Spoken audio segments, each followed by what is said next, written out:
Bom dia, meu nome é Gabriela e eu vou apresentar o projeto de iniciação científica intitulado Análise Citológica e Microbiológica Vaginal em diferentes fases do ciclo estral de cadelas. A citologia e a microbiologia vaginal são ferramentas essenciais para a avaliação da saúde reprodutiva canina. Além disso, os exames citológicos vaginais podem ser utilizados também para determinar a fase do ciclo estral em que as cadelas se encontram. As células pertencentes ao epitélio vaginal e que serão analisadas por meio desse exame citológico são as células parabasais, intermediárias, superficiais, anucleadas e metaéstricas. E além da avaliação celular, a microbiota natural do epitélio vaginal também foi levada em consideração, já que a presença de bactérias é frequentemente relatada em esfregaços vaginais de cadelas saudáveis durante o proestro e o estro. Portanto, investigaremos a presença de alguns desses agentes, oportunistas ou não, durante as diferentes fases do ciclo estral de cadelas rígidas, considerando que micro-organismos específicos podem causar infertilidades e doenças infecciosas. O objetivo desse trabalho foi analisar a microbiota e a citologia vaginal de cadelas adultas não castradas e correlacionar a presença de micro-organismos à avaliação celular em relação aos estágios do ciclo estral. Bom, o experimento foi realizado no Hospital Veterinário Escola, no Laboratório de Microbiologia e no Laboratório de Biotecnologia da Reprodução, todos da Universidade Estadual do Norte do Paraná, no campus Luiz Meneghel, durante o período de novembro de 2019 a março de 2020, e na Clínica Veterinária Alquimia, durante o período de abril de 2020 a junho de 2020. Foram utilizadas 10 cadelas não castradas, sem predileção por raça, com idade superior a 6 meses, com ou sem histórico de atividade reprodutiva e rigidez do sistema reprodutivo, ou seja, a ausência de piometra. A coleta do material foi feita da seguinte forma: cada fêmea foi submetida à limpeza da região vulvar com solução fisiológica e antisséptico. Após a higienização vulvar, as fêmeas foram submetidas à coleta do material citológico vaginal com escova ginecológica não estéril. Para a realização da técnica, foi utilizado o espéculo vaginal. Ao alcançar a parede vaginal, sem contato com a parte externa, a escova foi rotacionada em sentido horário para a obtenção de material proveniente da mucosa vaginal. Para a citologia, foram confeccionadas 3 lâminas por animal, devidamente identificadas com o nome e a data da coleta. O material foi distribuído sobre a superfície das lâminas por rotação da escova ginecológica em sentido anti-horário e, posteriormente, corados pelo método de panóptico rápido. A avaliação das lâminas citológicas foi realizada por microscopia de luz. Foram observadas as características morfológicas das células em predominância de cada lâmina. Na cultura bacteriana, para a coleta de cada amostra microbiológica foi utilizado o suave vaginal estéril. Após a higienização da região vulvar com solução fisiológica e antisséptico, foi realizada a abertura dos lábios vulvares, a introdução do espéculo estéril através da vagina, sendo o suave estéril conduzido até o fundo do saco vaginal. Imediatamente após a coleta, o suave foi acondicionado em tubo de plástico esterilizado contendo meio de transporte Stuart e levado ao laboratório de biotecnologia e reprodução para a realização dos cultivos bacteriológicos em estufa a 35 graus Celsius. Posteriormente, em lâminas de vidro com 3 gotas de solução salina, foi realizado o esfregaço com uma pequena porção das colônias, cada lâmina contendo apenas uma colônia. As lâminas foram secadas em chama e coradas pelo método de Gram. As lâminas foram deixadas ao ar livre para secarem e, posteriormente, com uma gota de óleo de imersão sobre o esfregaço, foram avaliadas por microscopia de luz. As bactérias foram identificadas de acordo com a sua morfologia e, para a análise dos dados, foi adotado o método descritivo qualitativo. Resultados e discussão.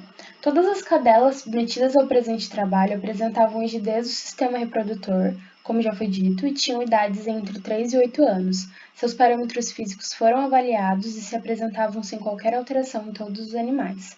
A relação entre a predominância celular e a respectiva fase do ciclo estral está demonstrada na tabela 1, onde podemos ver que tivemos mais cadelas com características de proestro.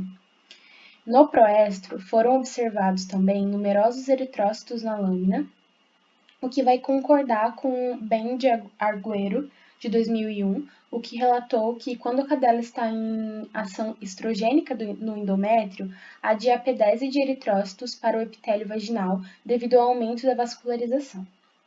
O aparecimento de neutrófilos após a fase folicular, juntamente com a redução de células superficiais queratinizadas e a presença de células intermediárias e parabasais, é visto como um sinal de início de diestro, ou seja, o fim do período fértil.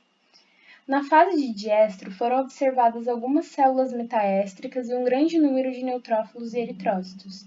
Essas alterações ocorrem devido à mucosa vaginal ser um tecido alvo para os hormônios ovarianos, o que acarreta em mudanças em seu epitélio. Com relação à microbiota vaginal, foi possível observar uma quantidade numericamente superior de micro-organismos gram-positivos em ambas as culturas, tanto aeróbica quanto anaeróbica, em relação aos demais tipos.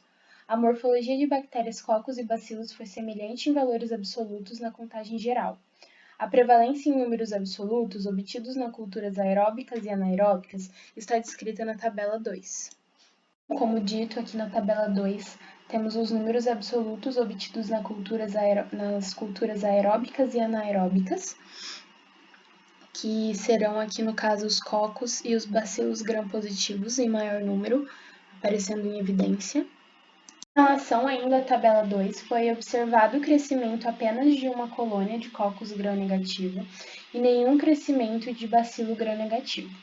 Segundo Carneiro et al., as bactérias mais frequentemente isoladas no epitélio vaginal de cadelas rígidas são Staphylococcus, Escherichia coli e Streptococcus, o que supostamente coincidiu com os dados obtidos no presente estudo, devido à incidência das cocos gram-positivas, como a Staphylococcus e a Streptococcus mencionadas anteriormente. Carneiro et al.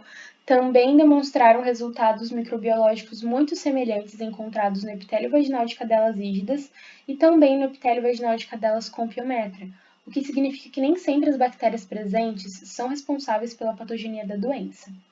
Também foram identificadas leveduras, porém estas não foram classificadas. Agora, aqui na tabela 3, temos os achados microbiológicos em aerobiose em relação às fases do ciclo estral, identificados por meio da citologia vaginal.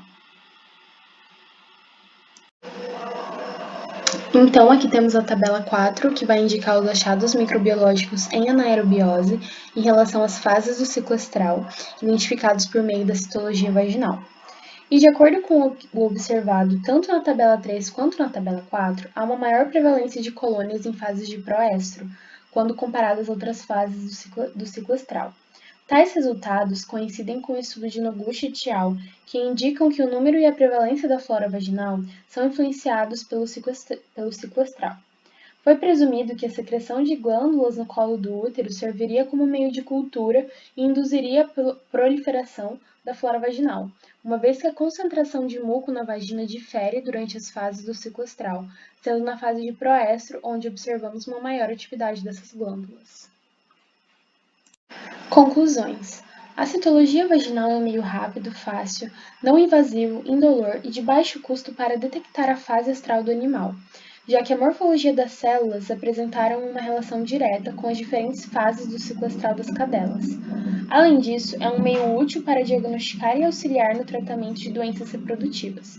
Os resultados permitiram concluir uma possível relação entre as fases do ciclo estral e a morfologia bacteriana prevalentemente observada.